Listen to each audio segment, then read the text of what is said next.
What's going on, guys? It is Ketch back with another video on the channel. Hope you guys are all well. And it was domestic cup action overnight in England with the FA Cup taking place. A load of cup ties, and boy, there were some spicy ones on offer, including the mouth-watering tie between Arsenal and Liverpool at the Emirates overnight. And unfortunately, it was the Gunners' lackluster finishing that cost them dear, as they lost to a depleted Liverpool side 2-0 at the Emirates.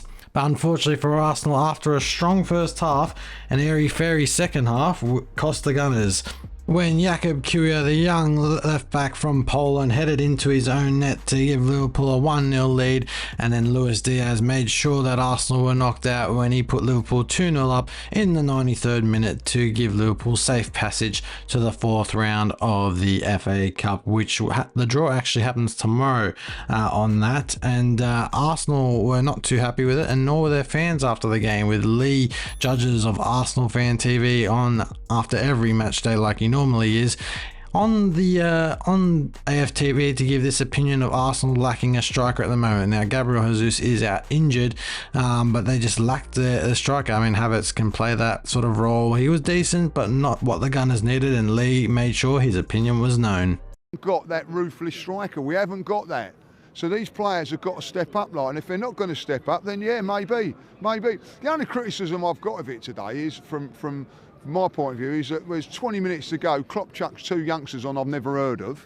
You know, we've got Smith Rowe on the bench. Meanwhile, Man City breezed past Huddersfield at the Etihad 5-0 in a game where City rarely got out of second gear, and they'll be firm favourites to go all the way in the FA Cup this year.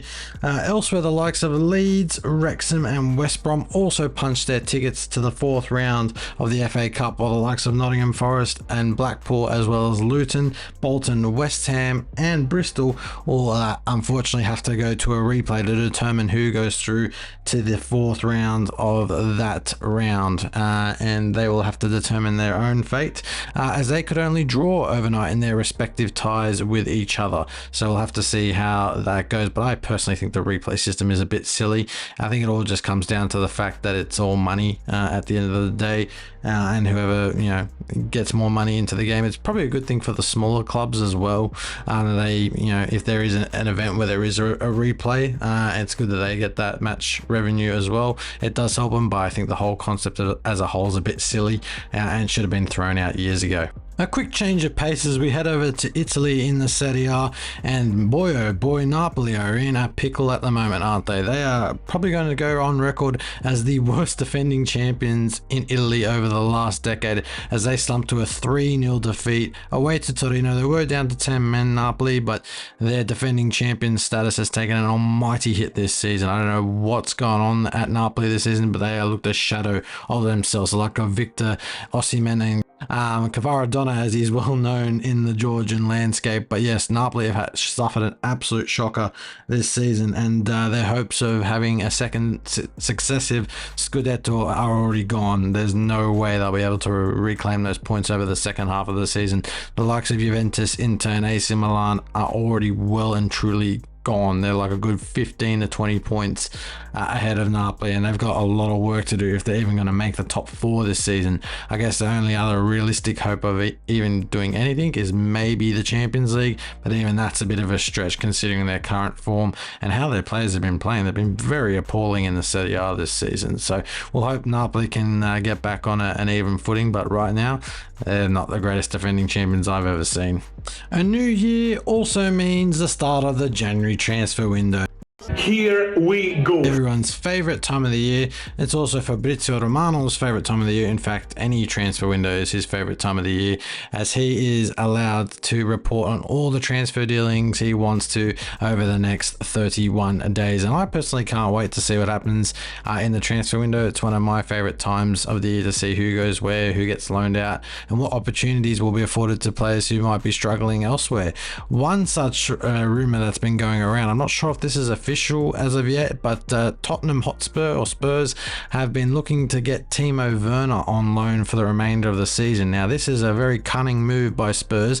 They've obviously lost Heung-min Son to the Asian Cup for the next foreseeable period. I think it's around the next month.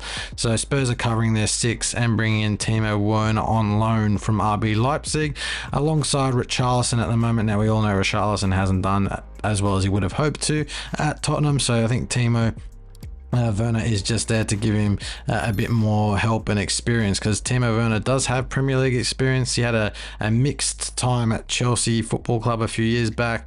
He was called he was called Turbo Timo at RB Leipzig before he moved to Chelsea, but then when he came to Chelsea, it just didn't go to plan for him.